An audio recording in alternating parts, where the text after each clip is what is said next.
Hi everyone. In this video, I'm going to present our work, learning saliency from fixations. So what I'm going to talk about is sort of where people look in images, where your gaze is sort of directed when you look to an image. And the idea is that we don't actually see everything in an image, but only some parts of it, the salient parts. But the brain fills the rest with convincing looking content. So you can think of it as sort of some gun or a diffusion model in the back of the head, constantly generating like realistically looking content. But in reality, the rest is sort of blurred to the brain. We only see like only some parts of it. Um, but the interesting thing is that a group of humans don't focus on different parts of the image, which is sort of we are like actually quite reliable drawn to the same parts, the salient parts. So if people are drawn to the same areas, the question then is, can we predict this? Can we model this in some way? So people have been trying to do this for like probably the last 2 decades, and deep learning techniques seem to work the best. So given the saliency dataset, which consists of pairs of images with their saliency map, the like CNN-based autoencoders are the de facto model in this case, where given an image, we predict the saliency map, and we use like loss function like such as the Kullback-Leibler divergence to learn from the ground truth saliency map. But this continuous saliency map is usually obtained from the fixation map, which is a discrete version, like sort of like consisting of locations obtained from the eye tracking device when gathering the dataset, then smoothed with a Gaussian filter. And the reason it's hard to learn from the fixation map is the instability of the training, where it's actually extremely hard to learn from the fixation map. So in some way, you can say that like saliency models are sort of learning visual attention in an implicit way throughout the use of the continuous saliency map. In this work, the goal is to learn saliency from fixation maps only. So to do this, we treat saliency prediction as a direct set prediction problem, where the goal is to predict a set of spatial fixation points. So given a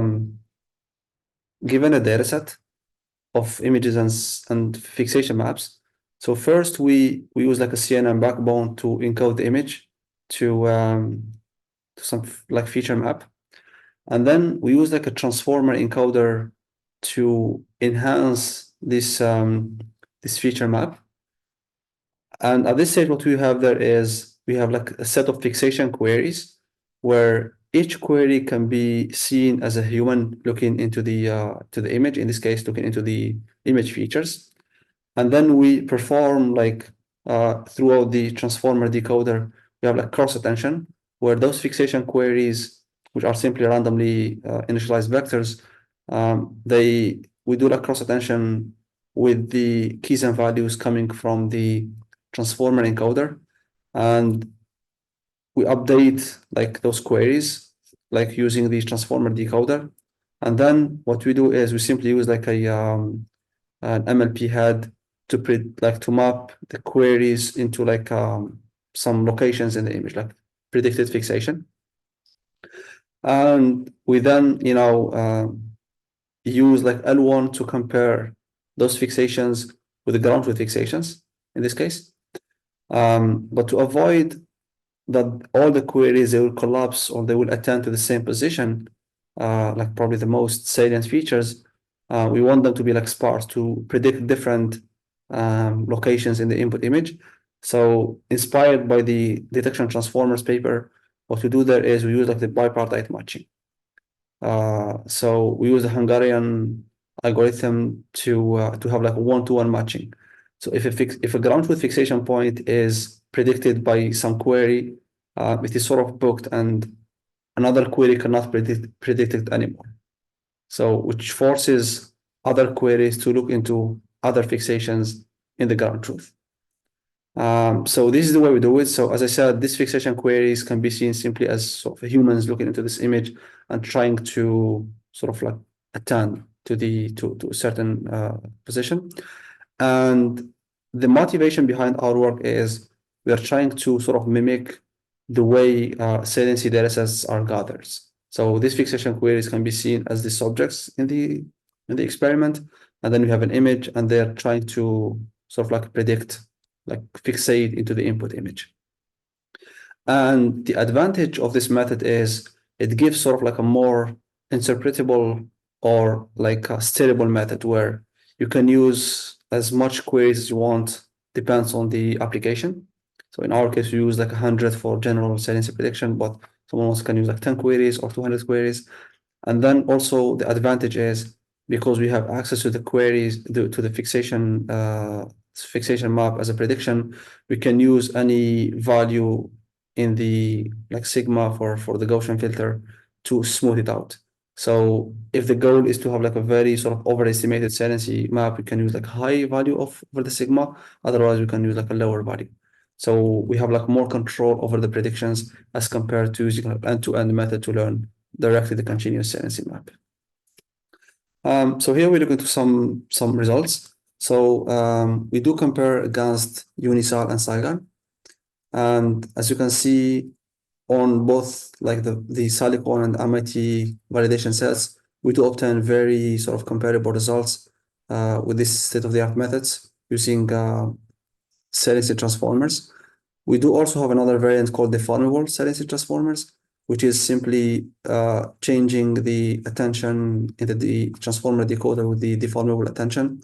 And the motivation is to learn faster within less epochs. So as you can see in here, we have like for some images, we have like an image of a cat and boat and so on.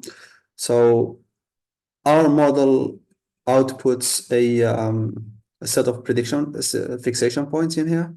And then what we do there is we simply, smooth them with a Gaussian to compare against the ground truth saliency map.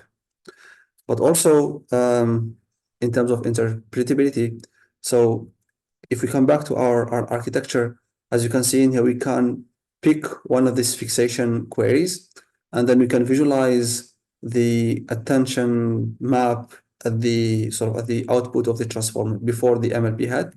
And as you can see in here, if we take like any position in the space, for example, this position, and we go to query ID1, for example, we can see that this query, this position in the space, the query is localized, is looking into into only this this part of the input image. Same if you go to this position in here, you can see that this query is actually looking into the heads of the giraffe. This query is looking into this part of the background, and so on and so forth.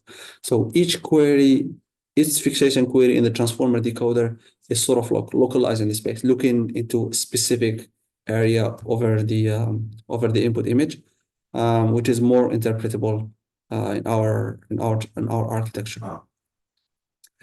So as a conclusion, so we do propose like